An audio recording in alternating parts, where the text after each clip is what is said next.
We're proud to announce CISO Stories, a new podcast series in partnership with Cybersecurity Collaborative and Cyber Reason. CISO Stories features the candid perspectives and experiences of frontline senior security executives and dives deep into timely security topics. CISO Stories is hosted by Todd Fitzgerald, VP of Cybersecurity Strategy at Cybersecurity Collaborative, and Sam Curry, Chief Product and Security Officer at Cyber Reason. Listen weekly as they speak with extraordinary CISOs by visiting securityweekly.com/CSP. And welcome back to Security and Compliance Weekly.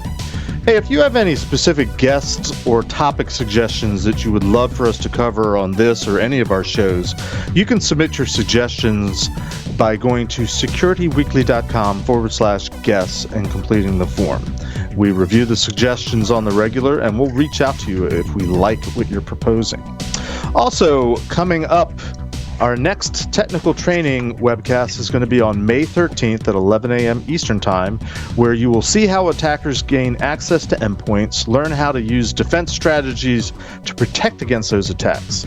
Also coming up on May 27th webcast at 11 a.m. Eastern Time, we'll explore the latest attacks against DNS and the latest techniques that make it possible to discover and disrupt these attacks. To register for either of these, you go to securityweekly.com/webcasts.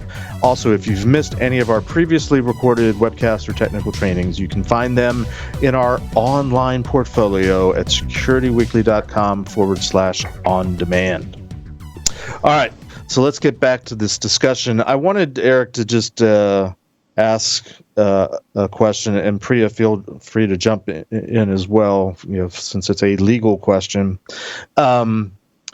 We've been talking a lot on the episode about attorney-client privilege. In the vernacular of cybersecurity, we're typically talking about privacy, and I think most of us sort of understand what we're talking about. But I'm just curious: is there a legal distinction between privacy and privilege, or is privilege just the legalese for what we call the thing between attorneys and clients, but it's really about the privacy of the communications? I think the way that I would answer that, and I'll be interested to hear Priya's take on this, is that privilege is a subset of privacy. We have this general concept of privacy, the right to be left alone, the right to be secure in what's yours and what you share with others.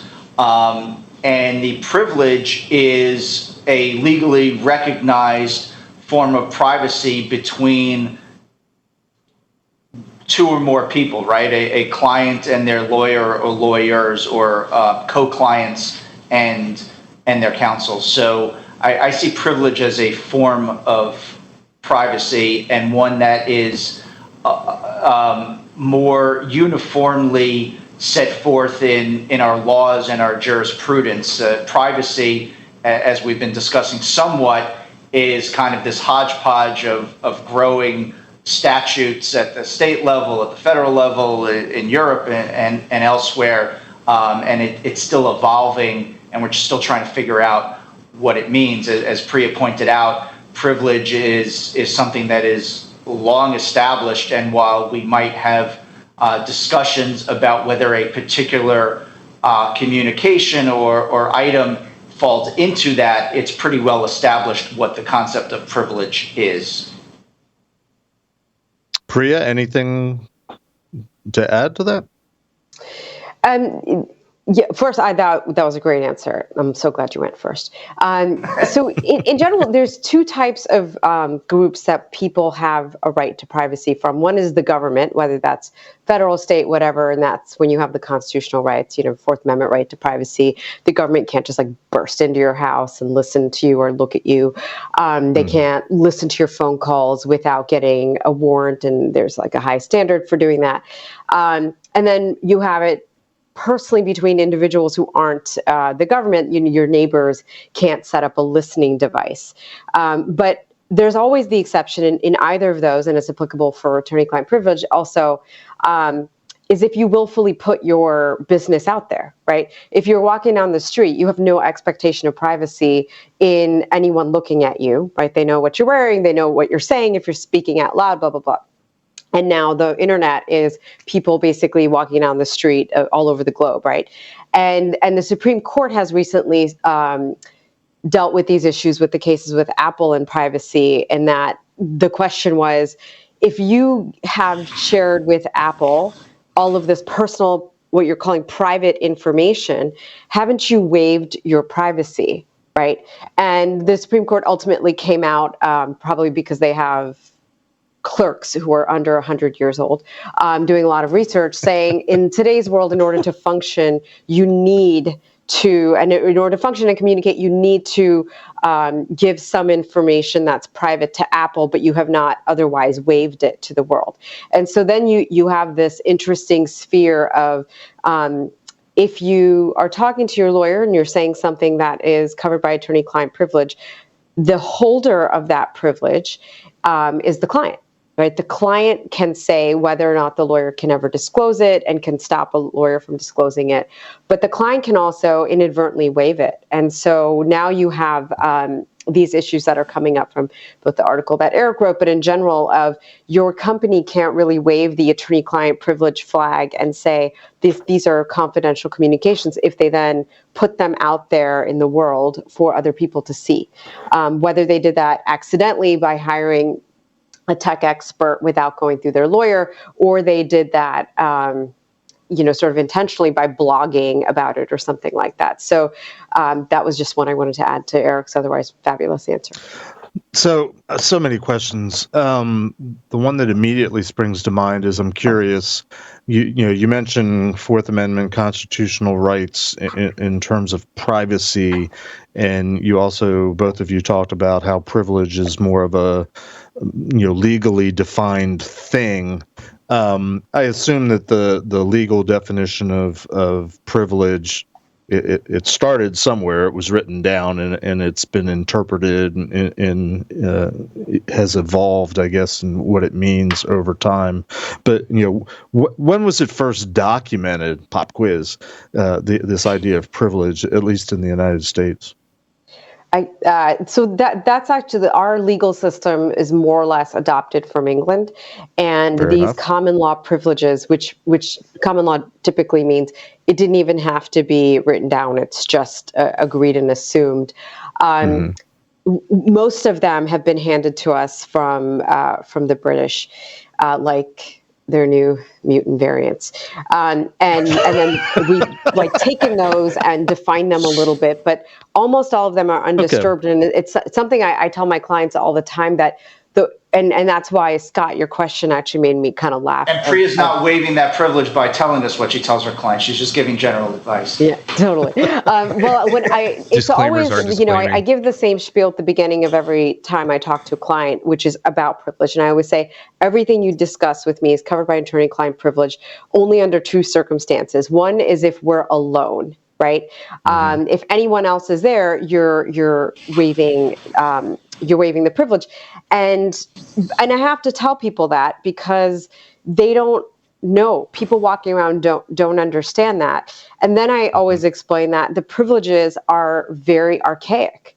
The law is so slow to move that the only recognized privileges, more or less across the country, are ones that existed in 1600 England, right? So because it was a religious society, your conversations with your religious person, be it a priest or a rabbi or whoever, who you're confessing your soul to, are covered by a privilege. If you went to talk to, a therapist or a shrink, that's covered by a privilege. If you go to get medical attention and you need to tell somebody something that's otherwise private and covered by privacy rights, that's covered by a privilege. If you're legally married, only legally married, and you're talking to your spouse, that is covered by privilege. And then the lawyer. But outside of that, there really are no privileges, right? So the law has not caught up with the fact that people, there's no privileges between parents and their children, between siblings, within families other than two legally married spouses, right? I mean, people have lots of people in their life that they consider closer to them if they are married than their spouse, but it doesn't recognize any of those privileges. And so it's a fascinating thing how slow the law is to catch up with our lives. And as far as I know, nobody has even challenged that and said, yeah. So privilege is really between. Instead of being in Utah, if you have a polyamorous relationship with multiple people, you cannot consider them spouses. No, you can't. They're not legally married. No, and I've had cases where an adversary has asserted a spousal privilege for a long-term companion, and I was successful in defeating that. And that wasn't affected by common law or anything like that? No. And it's also super gross because in the states that don't allow same-sex legal marriage, that means you can potentially go in and defeat any claim of privilege for two people who, just because of the state's law, can't be legally married. I mean, so.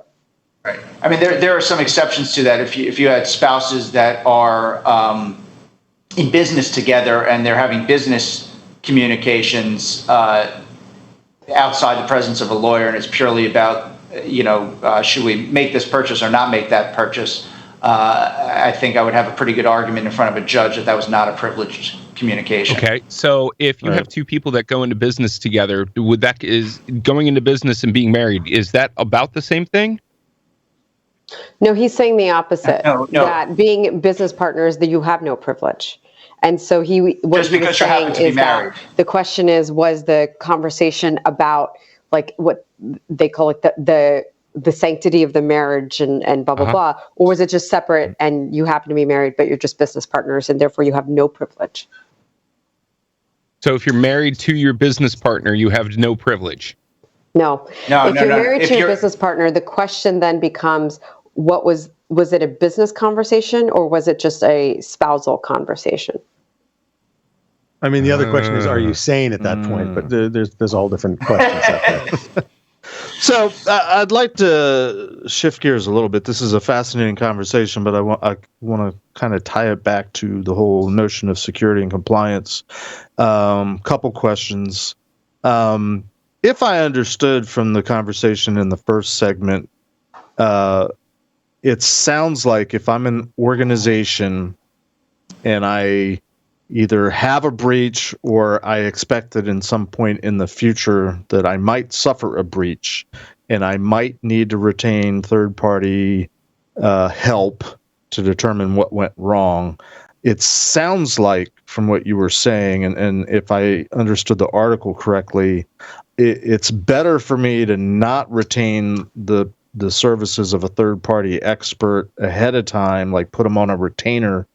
I should really wait until the breach happens and then go out and hire a third-party firm. Is that an accurate conclusion? No. So a couple of things. First of all, we always have to be mindful of the difference between anticipating the possibility that you might get breached and then you might get sued about it. That's a little bit too attenuated to cloak yourself in the attorney work product in anticipation of litigation. I might, accidentally bump into somebody on the street and they might sue me. That doesn't mean that everything that I'm thinking about before that becomes privileged. But what we recommend is actually the opposite, that you do retain somebody in advance, be it a completely separate outside consultant from your ordinary course consultant or a separate team at that same consultancy, and have them on standby, almost like a SWAT team that knows your systems, knows your architecture, has perhaps done tabletop exercises, has the relationships, but isn't there on a day-to-day basis doing your ordinary business work, but is only there and available in the event that you break the glass and call them in an emergency. And that is done through counsel to protect that privilege. That's the takeaway. Right, but most companies don't do that. Like there are so many SMBs that actually struggle with doing the basics. It's not even funny, let alone have a counsel, have the tabletops completed, be ready for an incident, because in the security community, we say it's not if, but when. Correct. So how do you combat that? It's very, very difficult, right? And most businesses, small to medium-sized businesses, like you said, they're either struggling or they're willfully ignorant of the day-to-day things they should be doing to protect themselves, protect their customers, et cetera. So getting them to set up what I've put out as the ideal, having a standalone regular compliance team and having a go-to SWAT team, so to speak, is out of the realm of what most are going to do. But I think that is, if you're trying to set up the most defensible privilege, given things that have come out of cases like Capital One, that's really the gold standard, if you will. There are many things, gradations that you could do in between that and nothing. But that's the recommended gold standard. I will tell you that I actually worked a case where there was a client who had a major breach that we discovered in the middle of just a security investigation, and then they actually went with their insurance company, and the insurance company brought in the forensics and incident response team to do the investigation of it, because we couldn't continue doing it. So following the exact same point you were making. Yeah. And I've been there right with you, as we were in the course of business for Red Lion, having to do that kind of stuff and deliver bad news and then watch the calamity that ensues afterwards is just priceless at points. So I want to shift gears slightly and talk about the litigation that happens after breaches. The first case that you cited in this article was, and I don't know if I'm pronouncing it correctly, Genesco versus Visa. And I think I recall this. This was a PCI issue. This was a data breach involving credit cards, and Visa was attempting to fine Genesco for noncompliance of PCI. In that instance, or in general, what's being litigated? Is it fair to say, certainly not criminal negligence, but you're trying to prove or disprove that a company was being responsible or irresponsible when it comes to the security of presumably customer data or data that's subject to privacy. Is that a fairly accurate statement, or does it require some legal embellishment? Sure. So in situations like that, you're really dealing with a self-imposed standard, right? So you've agreed you're going to process credit cards. You're going to do it through Visa or MasterCard or an acquiring bank or whomever, and they've given you a set of standards to live by, and you're agreeing in exchange for the ability to accept those cards on your e-commerce site or whatever it is, that you're going to live up to those standards. And when you fail to do so, you've opened yourself up potentially to a breach of contract claim by, in this case, Visa. And you've agreed to whatever the penalties might be for that under the contract. But you've also given a roadmap to others in the event that violation led to cognizable damages for your customers or for some other parties. It's very easy for them to point to. If we go back to our tort discussion from earlier in the conversation, you have to demonstrate, okay, here's the standard of care for walking down the street or maintaining your sidewalk. But here, the plaintiff's lawyer has a self-imposed standard and can simply say to the company, well, here's what you agreed to do. You recognized that that's the necessary level of security. You failed to implement it. My clients were harmed as a result. Pay us. Right. So compare and contrast that to, I think you also cited the Experian case as well as the Capital One case. I mean, neither Experian or Capital One weren't specifically PCI or, so private issues. Presumably they were subject to some sort of government mandate, same rules apply. It's more or less a breach of contract. They failed to meet the expectations, but only in those cases, it was based on some sort of government mandate.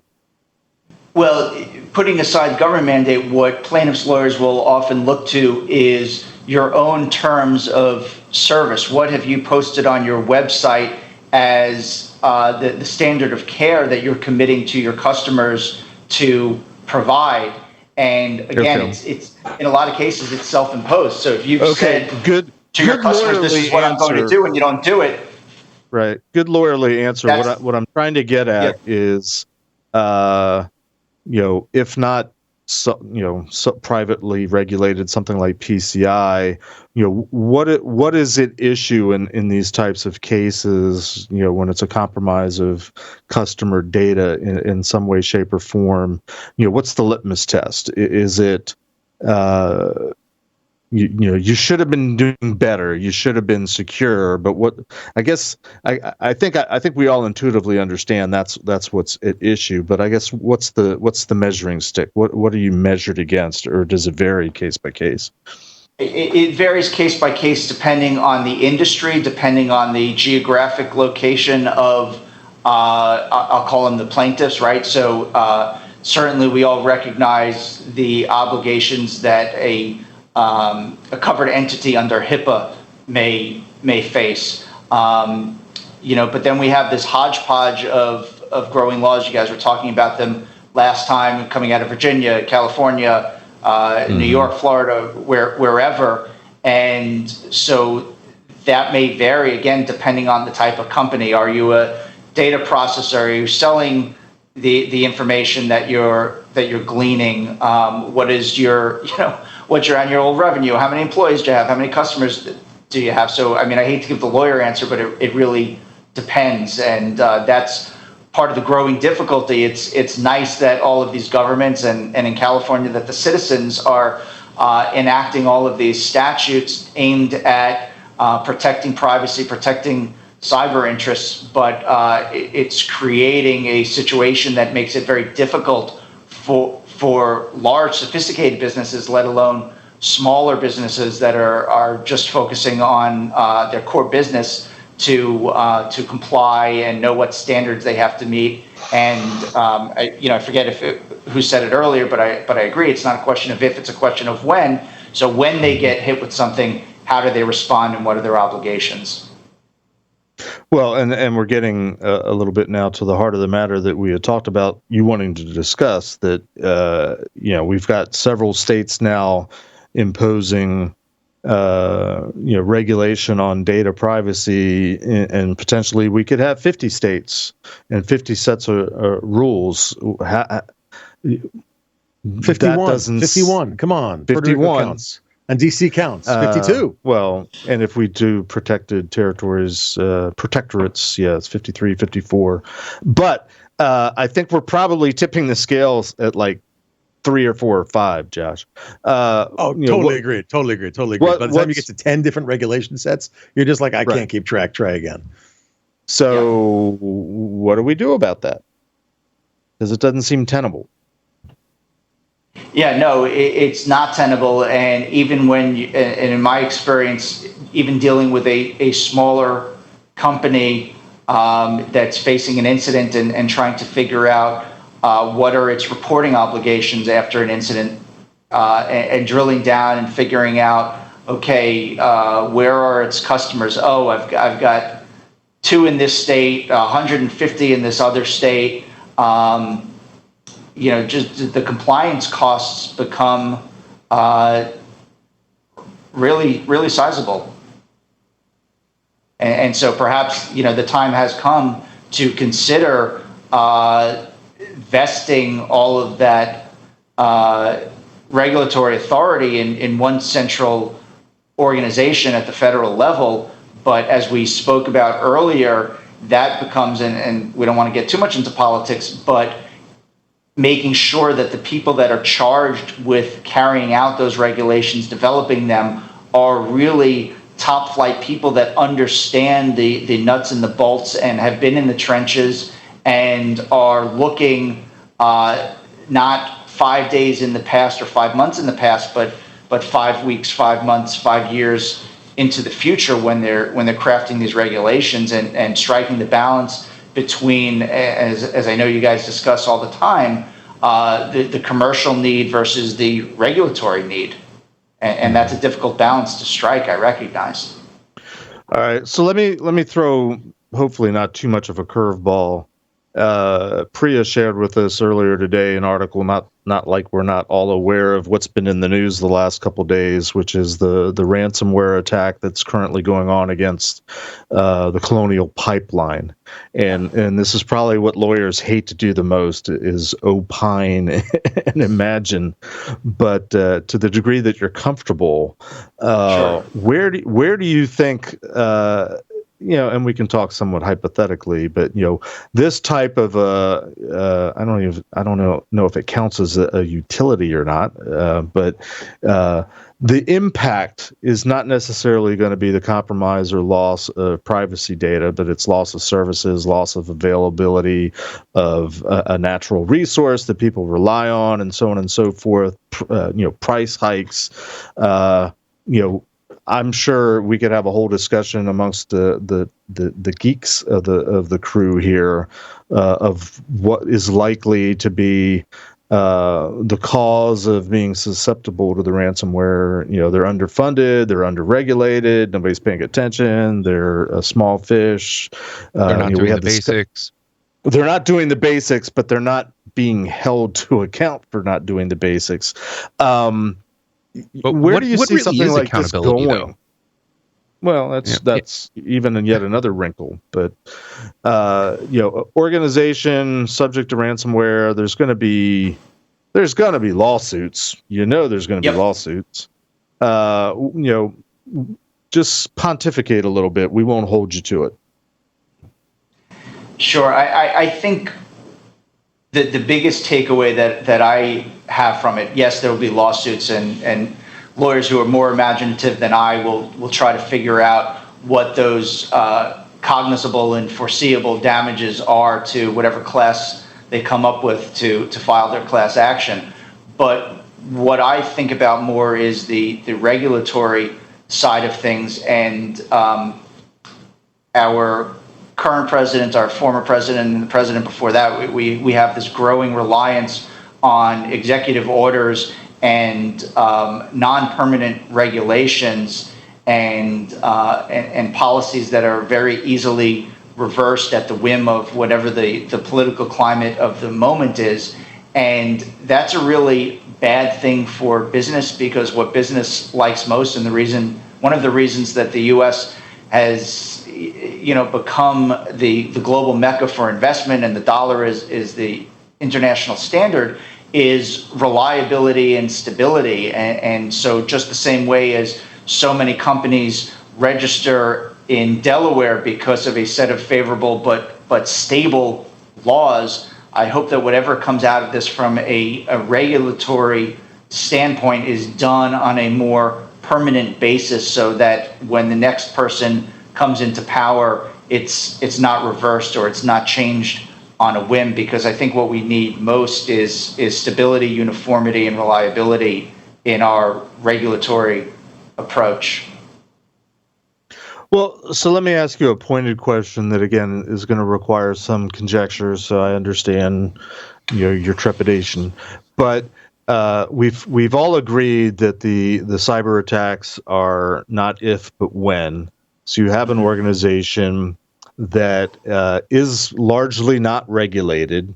Therefore, nobody's telling them to meet a particular threshold of security. And we acknowledge that they're not doing the basics for largely financial reasons, but also because nobody's holding them to it. And they get breached. Is there something prosecutable there from a civil standpoint? Are people that file suit against them going to win? Because again, we might all agree that they weren't doing what they should be doing, but how do you point the finger at you didn't do this and make that stick?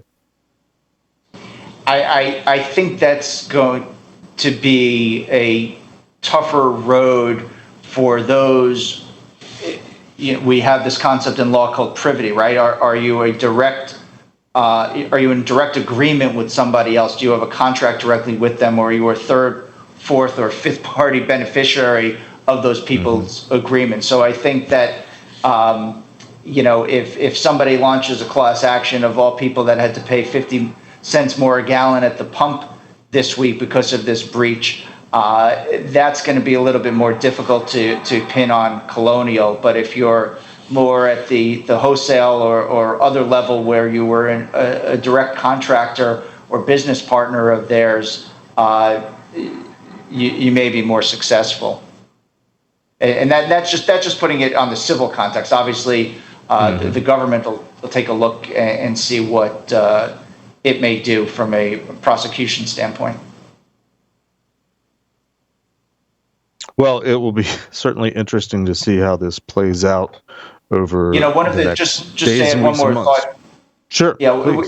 One more thought. It's an interesting example because if you did a poll last week, what percentage of people responding to the poll would have even heard of this company? So the public pressure to be a leader in terms of privacy and cybersecurity just really wasn't there. And, perhaps as time goes by, you'll see more marketplace consumer / public pressure for companies to be more compliant and be more buttoned up the same way, as I walked into my office this morning, I noticed New York City now makes everyone put a score for how environmental the building is. And we previously saw this with restaurants, how clean they are. And so perhaps public pressure may evolve so that companies for a public relations, consumer relations standpoint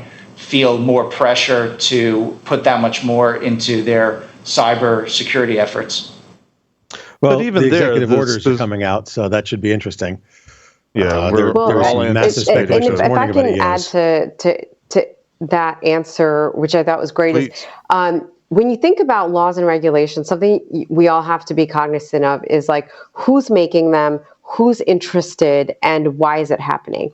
So a lot of laws are just reactive, right? And there's a public outrage by something that happened, and then you get really bad law that comes out fast because it's just dealing with that one thing without having a bunch of experts spend the time or think tank figuring out like what is the right thing to do overall, not just reacting to this one random thing that's not even statistically significant sometimes, right? The other thing is who's lobbying lawmakers, who's going in there and pushing them, sending them checks, and trying to get regulations to look a certain way, right?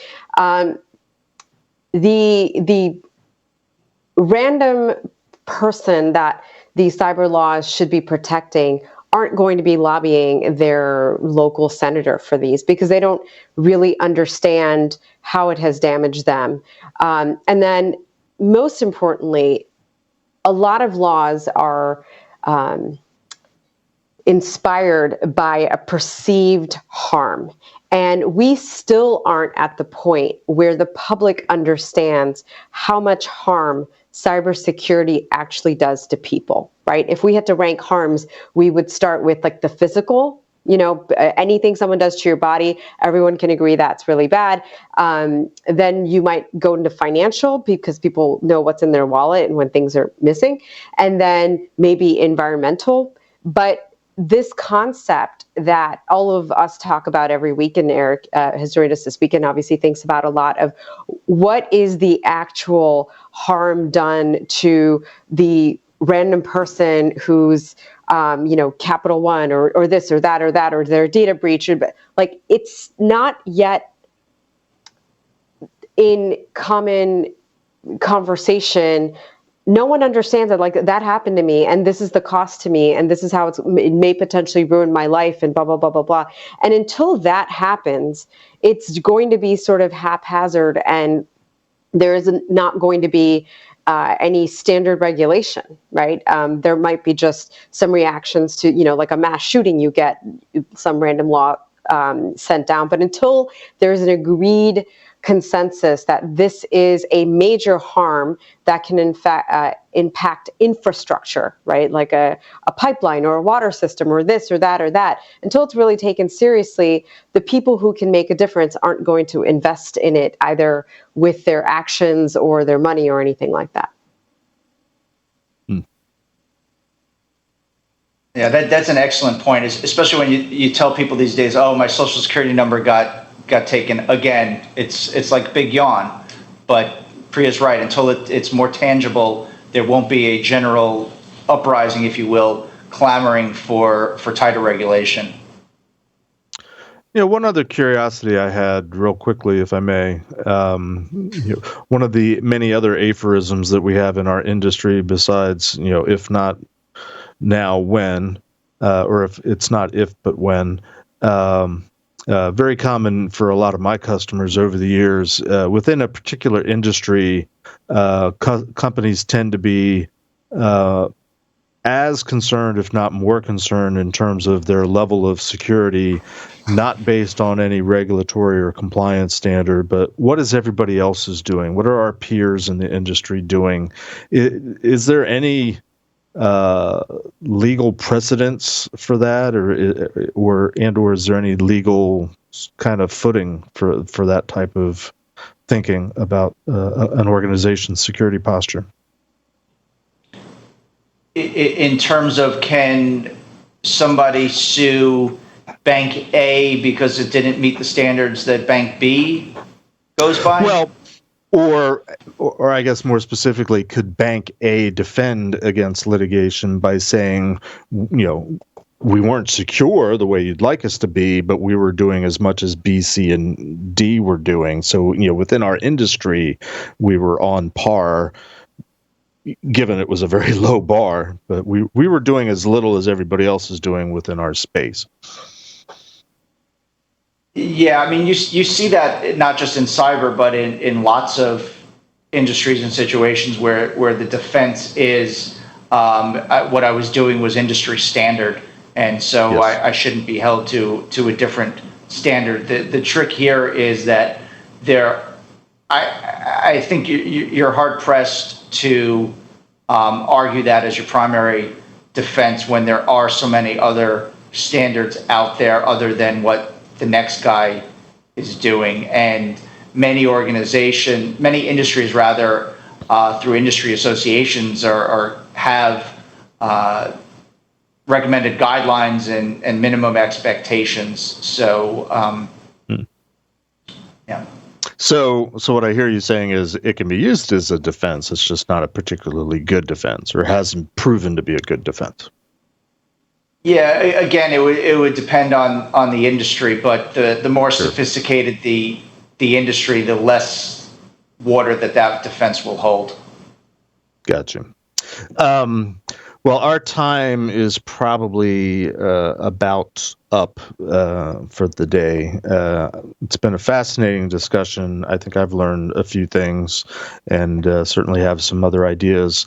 Erik, I'll give you the last few minutes for any parting thoughts or any takeaways you'd like to share with our audience. Oh, I've really enjoyed the conversation. Thanks so much for having me on. I think we've mentioned it 3 or 4 times. It is not a question of if, it's a question of when. And the other aphorism that we talk about, and I have it as a slide in one of my stock presentations, is, I'm not Capital One, I'm not Experian, I'm not Target. Why would anybody want to hack me?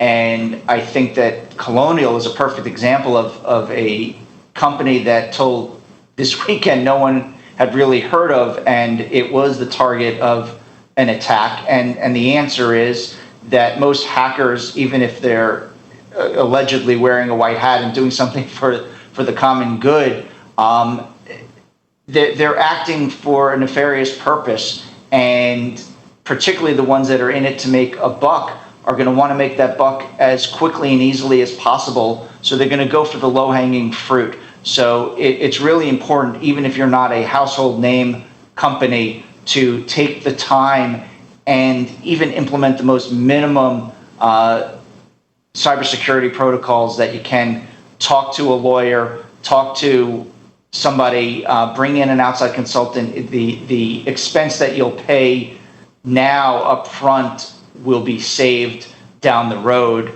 either in litigation or in not losing business because you've been subject to a ransomware attack that shuts you down. So that's my takeaway, is that everybody is a target, even if you think you're not high profile. One of us. Last question. Oh, and I have to give the reveal. The question, the quote that I made earlier that was a variation, was Al Pacino in Justice for All. You're out of order. I'm out of order. We're all out of order. I hit it well. Last question for you. Can you tell me what would be the correct ignition timing on a 1955 Bel Air Chevrolet with a 327 cubic engine and a 4-barrel carburetor? How did we turn into click and clack? It's a trick question. It's a bullshit question. Come on, click and clack over here. Yeah, you blend. My favorite line from it. All right. The defense's case doesn't hold water. We make legal discussions fun. I think that was the answer to your hypothetical question, Priya. And Jeff, if I can answer your question you just asked, I think all companies, even if they don't make a huge upfront investment, need to have someone like Erik's sort of information in their in case of emergency list, because that's the kind of call that you make.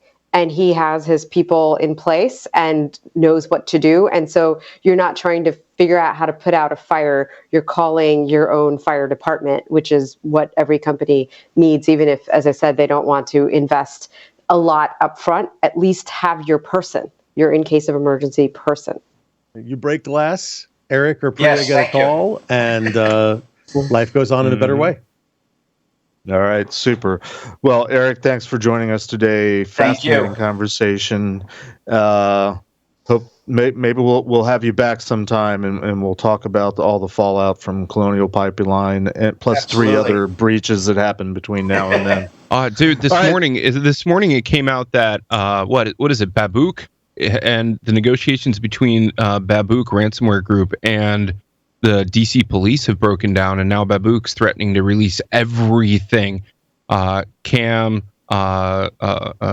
internal affairs meetings, absolutely everything that they have on the DC police. And that's going to be, interesting. It's going to do us for Security and Compliance Weekly this week, and never a dull moment in this world. So until next week, stay secure, stay compliant, stay safe, and get somebody like Erik or Erik on your speed dial.